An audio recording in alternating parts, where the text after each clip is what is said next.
ఆశయ మహారాజు కాని సమిధల్లె మారి నిలువెల్లా వెలిగెరా భోగాన్ని విడిచి త్యాగాన్ని వలచి తాపసిగా నిలిచెరా జనక్షేమమే తన సంకల్పముగా తన ఊపిరి హోమంచాలముగా సత్యాన్ని శ్వాసించనుగా అమృతమును ఆహ్వానించనుగా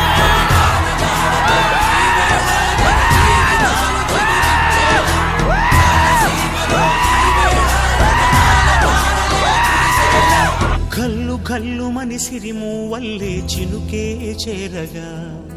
జల్లు జల్లు మని పులకింతల్లు పుడమే పాడగా